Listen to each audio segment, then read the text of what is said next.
James Corden. This guy's been having a bad time, huh? If ever there was a celebrity that exemplified the saying, don't meet your heroes, then it's got to be James Corden, a man who rode his funny, humble, down-to-earth, everyman persona all the way to Hollywood stardom. He was once hosting everything from talk shows to awards ceremonies, starring in TV and big-budget movies, and rapidly being positioned as the new face of American TV. The world just couldn't seem to get enough of James Corden. But fame exacts a heavy price on any man, and beneath all the jokes and the jolly banter and the forced relatability, there lurked a sordid tale of bullying, abuse, out-of-control egos and embarrassing revelations that ultimately unraveled his entire career. So join me as I recount the crash and burn of— This is the problem that some people have, is that they create a persona for themselves that they can't live up to.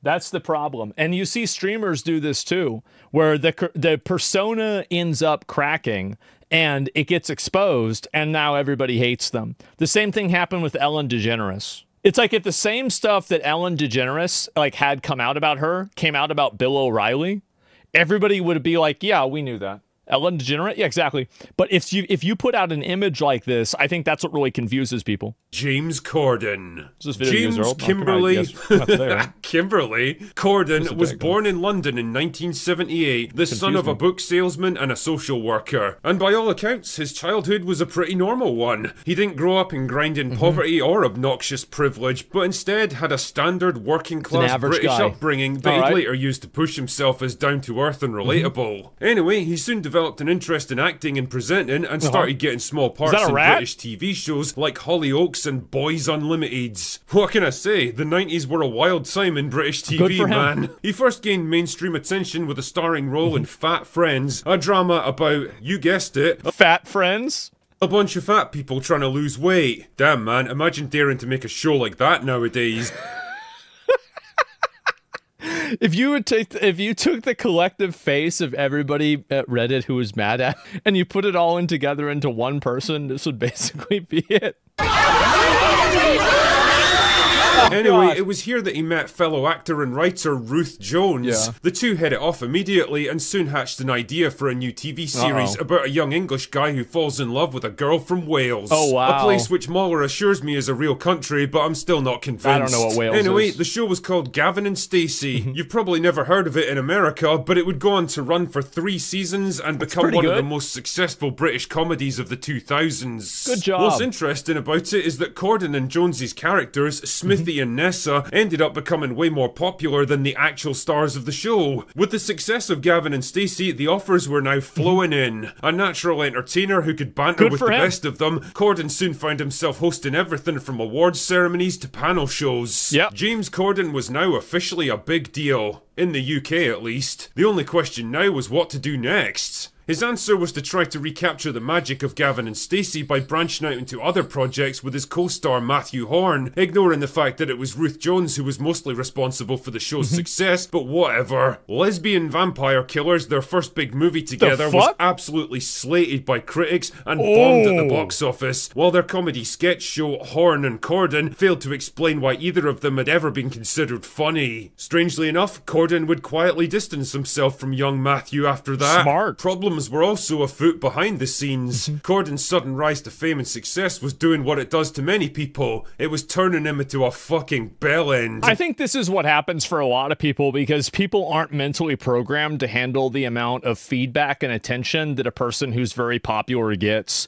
And it just fucks with their head. I think that's really what happens. Apparently so bad that his Gavin and Stacey co-star Rob Brydon actually had to step in and warn him to rein it in. Even his own family got involved. One of his sisters straight up told him, James, stop being such a dickhead. It's a shame he never took that advice to heart. And the problem is that he pretends to not be a dickhead. Like, there's people that are dickheads, but everybody knows they're dickheads, so it's not a problem. But if you're pretending, and then people find out, well, then they're gonna fucking hate you. But it was the 2010 Glamour Women of the Year Awards that Corden got his first taste of public embarrassment when Patrick Stewart decided to lay into him live on air. When the presenters are up here and when the recipients are receiving their awards, Don't stand at the back of the stage with your hands in your pockets, looking around as though you wished you were anywhere but here. Was it unprofessional and kind of petty of him to call him out live on stage instead of having a word in private? Yeah. Was it also funny as fuck to watch him getting told off like some arsehole schoolboy? Also yes. Fucking got him. More than that, though, it was the first real chink in Corden's affable, easygoing public persona. Still, he did his best to defuse the situation afterwards, and for the time being at least, his career was still going strong. He was a regular fixture at big events like the Brit Awards, and still booking roles in films and TV shows, but what he really needed was something to take his career to the next level. He needed to crack America. Enter the Late Late Show, which for the past decade had been hosted by Ferguson. He was a popular host and the show was doing well, but by 2014 his contract had expired and he was ready to move on to new projects. A replacement had to be found, and that replacement turned out to be our boy James. And to his credit, he turned out to be a good choice in the short term at least. His humble, everyman persona was the perfect contrast to the slick, polished confidence of other late night talk show hosts. True. He was able to actually have fun and engage with his guests as human beings and get way more out of them than others could. Good for More him. than that though, he understood the importance of creating viral moments that could get shared on social media, and he was happy to oblige. Carpool Karaoke turned out to be a stroke of absolute genius that drew in record audiences, cemented the show as a staple of late night TV. They say that if you can make it in America, you can make it anywhere, and James Corden had officially made it. He had a hit talk show in his hands, he was hosting some of the biggest awards ceremonies on US television, and even his movie career was starting to pick up again. Everything he touched seemed to turn to gold. But the old problems of ego and shitty behaviour behind the scenes were starting to resurface, and the first hint of this was during a game of Spill Your Guts or Fill Your Guts, basically Truth or Dare but with animal body parts, where his co-host Jimmy Kimmel asked him a seemingly innocent question that he should have been easily able to answer. Name 2 of the cameramen in this room. That's bad. Oh, that's bad. Wow.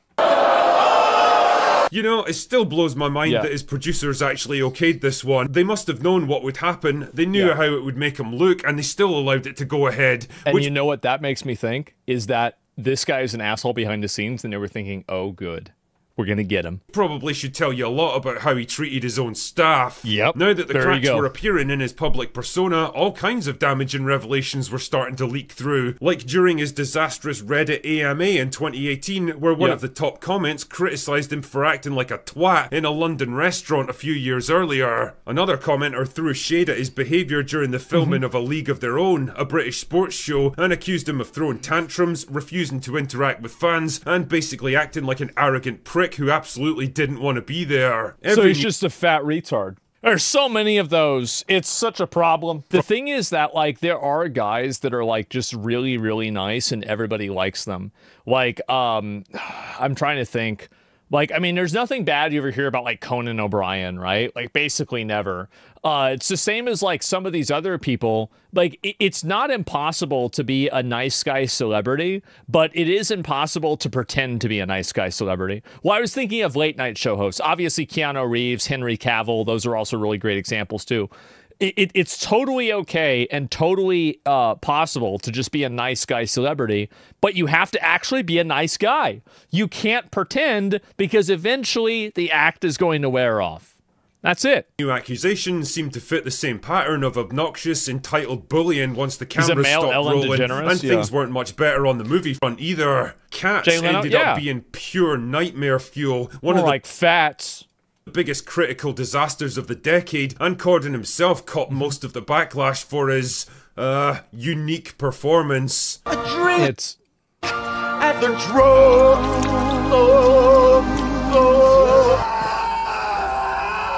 I don't even think that's his fault, honestly. It was so stupid what they were doing. Like, Cats was like a fucking, it's a Broadway play, and you're doing these like weird furry characters. Like, what the fuck is wrong with you? Really? Damn, man, really? Even Ricky Gervais took great pleasure in shitting on him. The world got to see James Corden as a fat pussy. Damn! Oh! He was also in the movie Cats, but No one saw that. It's crazy that that guy just kind of went in there and this, like, you know what that's like? There were like certain media entertainment moments where like people go back and they look at it like years later and they realize, damn, this guy was more right than we thought. Another one was the Cat Williams, Shannon Sharp interview. You can be Kang the Conqueror, but a white woman can take your whole life away in 2 weeks. And then that's exactly what happened to him. Remember that? It's so hatred good. against his performance. Norm There was Macdonald, even a presidential petition there. to Yeah. keep him from having any involvement in the Wicked movie that was in production at the time, God. which reached more than 100,000 signatures. Wow. Restaurants seem to be a particular trigger for James, which is So he went to a lot of restaurants? All right. ironic I believe it. considering he clearly enjoys his food. But in 2022, he managed to get himself banned from the swanky New York restaurant Balthazar for allegedly screaming at staff and being rude and aggressive. So he towards wanted food. So this is what they do. So here we go again. So he wanted food. He wasn't getting his food fast enough. So he started harassing the waiter. Feed me. Yeah, there it is. He'd eventually go on to apologise and get himself unbanned, but the damage to his public reputation was more permanent. It was becoming increasingly popular to hate on James Corden, and the hate was even spilling over into the Late Late Show, with the revelation that carpool karaoke was mostly faked, using trailers to drive the cars around. It sounds like a minor deal, but it blew the fantasy for a lot of people, and ratings soon went into a terminal decline. By the start of 2023, weekly viewership was half what it had been just 6 months earlier, and by April, Corden announced that not only was he leaving the show, but the show itself was being taken off the air permanently. Not long. There's too many late night shows, man. There are. Like, there's just too many of them. I mean, it's not even entirely his fault. I mean, I think for him it is. But, like, in general, it's the same with Colbert. Like, I mean, there's just too many of these shows. And they're all doing and talking about the same thing. Like, you know why Conan was good? Is because it was kind of different. It was actually different. Like, Letterman was different in to a degree. Johnny Carson was a bit different. This guy, more of the same. Afterwards, he also announced that he was yeah. moving back to the UK to focus on his family. Really? His public image was in tatters after years of embarrassing revelations against him. His movie career was derailed by a disastrous series of flops, and even his hosting gigs were rapidly drying up. James Corden had officially crashed and burned. Yeah, I'm sure he'll never be short of money at this point, and he's got just enough name recognition to land the occasional role that'll keep him in the public eye, but his days at the top of American TV are long behind him. And now here he stands as a cautionary tale to those who would follow in his footsteps. Be careful what you wish for. No, just don't be a fucking asshole. It's simple. Don't be an asshole and don't be a dick. Don't be rude to people that are in a position that they can't tell you no. That's one of the things that I think a lot of people, it's the same thing I said before about like hurting animals. And like, I'm not comparing waitstaff to animals, but I kind of am, aren't I? And so my point is that whenever a person abuses an animal, it's seen as a universal evil because of the power imbalance, right?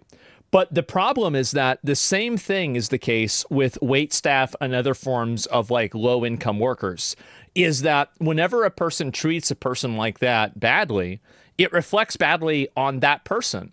Because you know this person can't talk back to you. You know this person basically just has to be a servant to you. But you're patronizing and mistreating them for what? Why? Yeah, biggest red flag there is exactly, yeah, you're a piece of shit.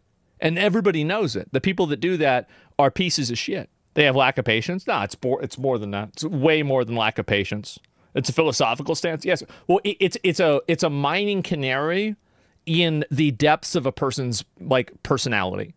Is that if a person is going to do that, they're probably awful if you get to know them more. He's a perfect example of what happens when too much fame and success comes too quickly to a man without the wisdom and maturity to cope with it. A man whose career was built on a persona he could never hope to maintain. A man whose life was placed under the magnifying glass of celebrity and all his flaws exposed for the world to see. No, the problem is that he tried to put on a persona that wasn't authentic to himself, and people found out about it and they disliked him. This is why you should never try to you should never pretend to be like this fake nice guy unless that's actually who you are. It's a huge mistake. Tons of people make it. Anyway, that's all I've got for today. Go away now. I never hear about this guy anymore. And yeah, it would be funny to see you do an Ice Guy stream. I mean, if you watch me in IRL, like I feel like I'm a nice guy. I do. I feel like I'm a very reasonable, polite, conscientious, nice person. And I know people might not want to believe that, but it is true. And I think that's the way it is, right? Yeah, I think guys like this, I mean, they put on the fake personality, they're assholes, and that's what happens. Right? That's what happens. That's what you fucking get, man. And too bad.